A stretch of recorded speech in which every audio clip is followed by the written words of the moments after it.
Biden, Scholz, Macron meet in Berlin, ins and outs of the meeting. The possibility of Ukraine resorting to nuclear weapons was discussed in easy terms after a series of flashes in the media outlets worldwide. And cherry on the top, Dr. Bruce Bennett, senior defense analyst in R&D, cooperation expert on Korea, answers our question on North and South Korea. Good afternoon. These topics in more detail in a daily episode with me, Henry Keane, and my team at UATV English, doing our best to bring the hard truth in easy terms for you out there, for the whole free world, directly from Ukraine. The United States, the United Kingdom, Germany, and France meet in Berlin today. The countries are Ukraine's leading arms suppliers and play a crucial role in supporting Kyiv's resistance against Russian aggression.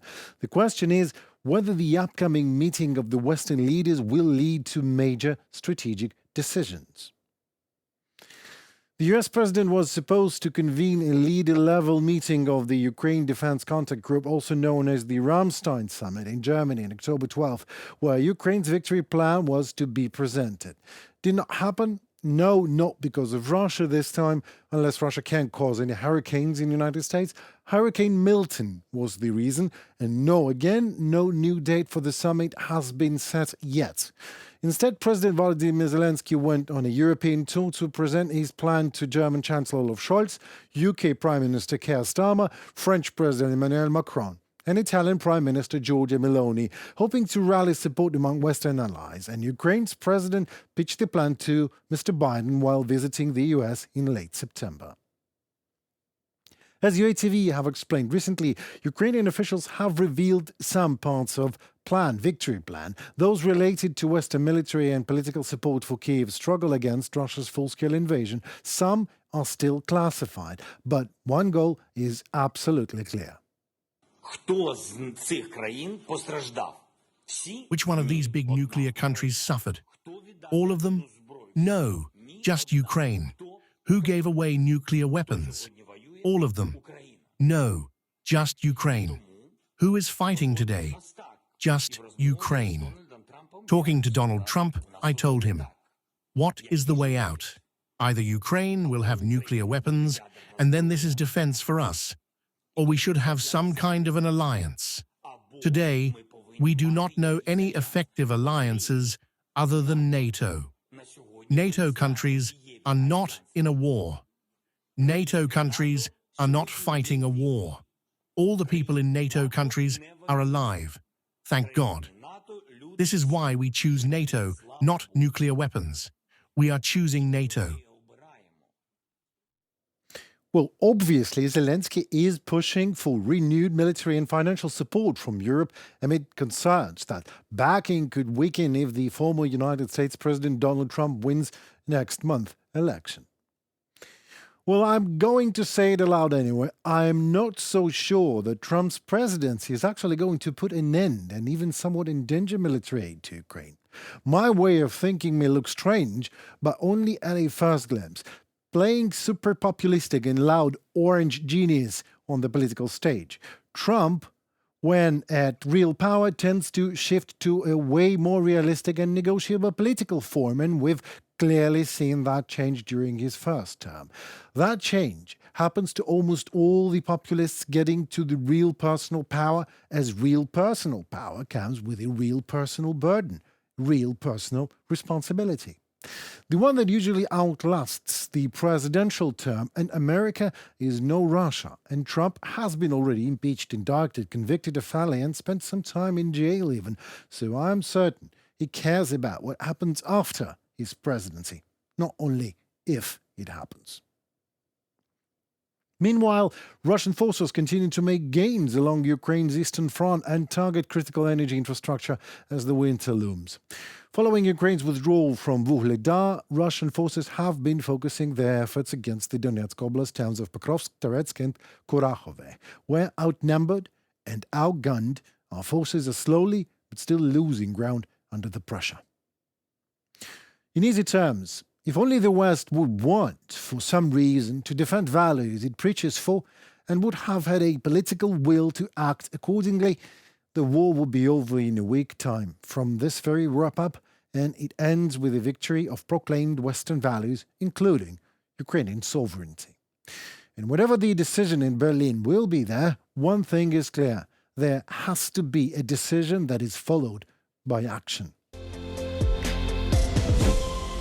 Earlier this month, the German news outlet Bild reported that a senior Ukrainian official reportedly specializing in weapons procurement allegedly claimed that Ukraine could build a nuclear bomb within weeks during a closed-door meeting a few months ago. Bild, a goddamn geniuses of yellow journalism, I'll tell you that. Here's what they do. First, they say, Ukraine is getting a nuclear bomb ready. Then when Ukraine refutes that firmly, they do that. The title of the article says Zelensky enraged after declaring going nuclear, which is an open lies, but not only Bild does not call their own false statement false, no. They just say it is a statement. Maybe false, maybe not, who knows? They just leave it for you to decide. And as the pressure of facts comes, they just add that little red line on the top of the article. See it? Nicht diese Nachrichten verbreiten. It means do not share this article. So not only does Bild not even bother to write a proper refutation or call this very article a refutation, no. They just put a red notice not to share the lies. And even putting that lies notice not onto the original false article with false accusations, no, but on the article with Zelensky's reaction to Bild's lies. Genius, is it not?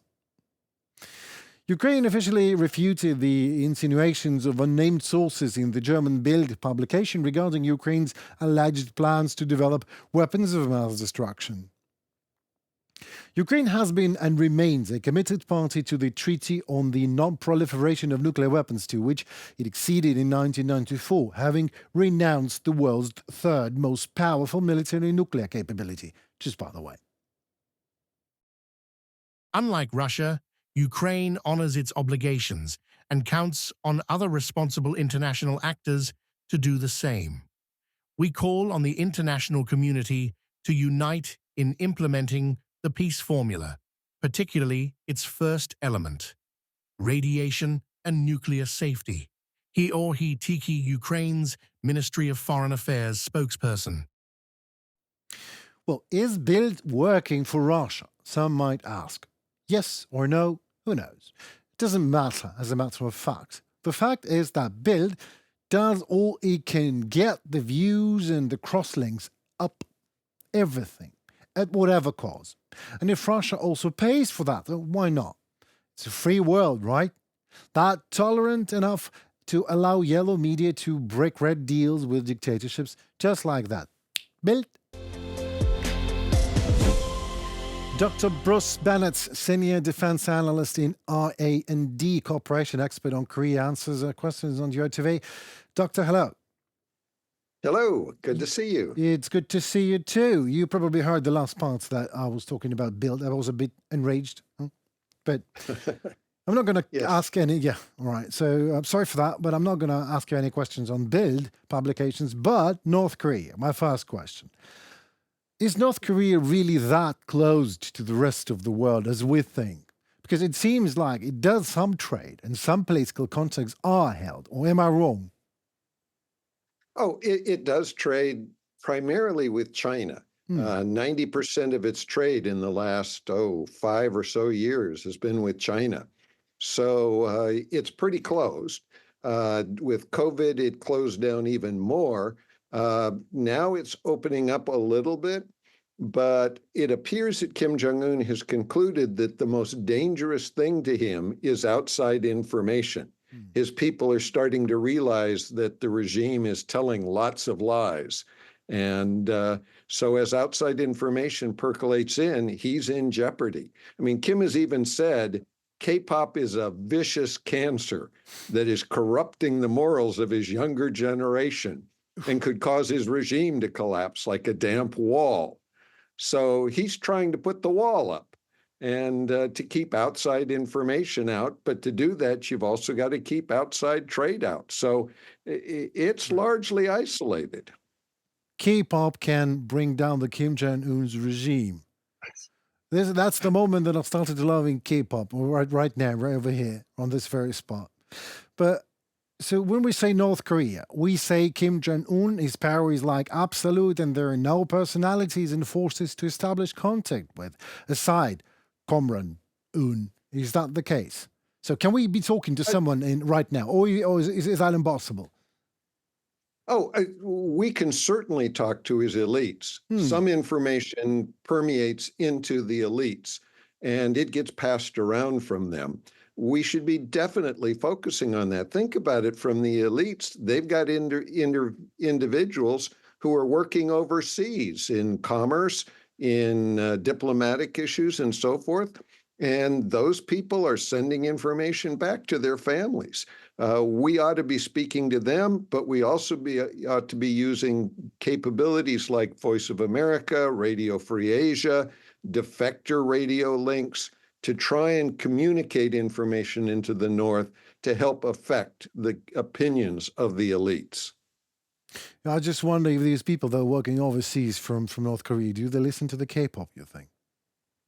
Oh, absolutely. Not a question. There we go. So in South Korea, a Ministry of Unification exists. Whatever that means. So helping to understand, what is it? Does it mean that South Korea has still not abandoned all of the hopes for unification, really? Oh, South Korea hasn't abandoned unification at all. It's in its constitution that one of the requirements on South Korea is unification. South Korean constitution also says that all of the Korean peninsula is part of the Republic of Korea, South Korea. So from their perspective, unification is absolutely a task for the Mm. government.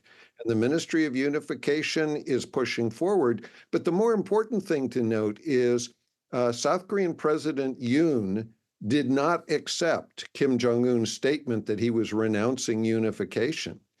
President Yoon on August 15th made a major speech where he said, freedom-based unification is what I am going to focus on. And so the Unification Ministry has put together a major program on freedom-based unification. Right. Well, interesting times we're living in, isn't it not? Well, Indeed. indeed. So the North is so confident, really, in its military power that is preparing for what it's called, I recently heard it, a holy war with South Korea. Really, well, maybe I'm wrong, but just K-pop and Samsung can deliver the blow that the North can't stand. Or am I wrong? What are the chances of sides? Well, I think we have to remember that for Kim, much of what he says is for propaganda purposes, both against South Korea and with his own people. You know, Kim can't make his economy work. His Mm. economy has failed, largely speaking, and he's even admitted that now. So he's got to still appear empowered, or at some point, his elites are not going to let him continue in control.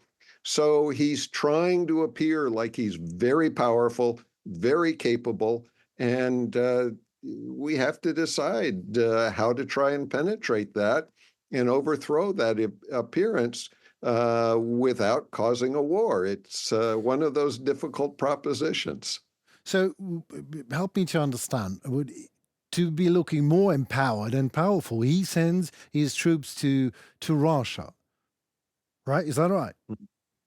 Well, we have to back off and say there's a much bigger reason there. Sure, sure. Kim has been sending tremendous amounts of historical artillery stocks. I mean, the North Koreans follow the Russian model. You build, and then you build more, and then you build more, and then you build more. Right. And you don't get rid of anything you built. Well, so they've got artillery stocks from the 60s, 70s, 80s, and they've been building up. So Kim has been sending those stocks. Now, it's not very good stuff. It's old. Sometimes it's exploded when the Russians have tried to fire it. But Kim is apparently exhausting those supplies. As he sent those to Russia, he's been getting lots of money. His own economy is failing. He hasn't had the money to buy food or consumer goods. So the Russians have been giving him food and giving him money to buy consumer goods. That's helped him to manage his own internal instabilities, and he has substantial internal instabilities. So Now that he's exhausting those supplies, how's he going to get money from Russia? Russia isn't just going to give it to him because they're good guys. And his answer appears to be, well, I'll send troops. They'll pay for my troops, and that'll provide me the money I need. Well, some of these troops just desert while in Ukraine. That's an interesting thing. North Korean soldiers desert from Russian army invading Ukraine. Ain't that, a B-class Hollywood movie without a budget or something like that? But anyway, that's what's happening. And thank you for clearing the fog for me and my audience, Mr. Bennett. And it was a pleasure to talk to you. My pleasure to talk with you. Thank you so very much. We do it again soon. Goodbye. Dr. Bruce Bennett, Senior Defense Analyst in RAND Corporation, expert on Korea, was just interviewed by me, Henry Keane, on UATV English. And I'm saying my goodbyes to you. It was me, Henry Keane, UATV English, my team. We did our best to administer the hard truth, at least some of it, in easy terms for the whole free world directly from Ukraine. Please don't be shy. Like, subscribe, and comment. In return, your voice really matters, and it helps Ukrainian voice to be heard worldwide. So stay safe and tune for more in a weekly episode. See you very soon. Goodbye.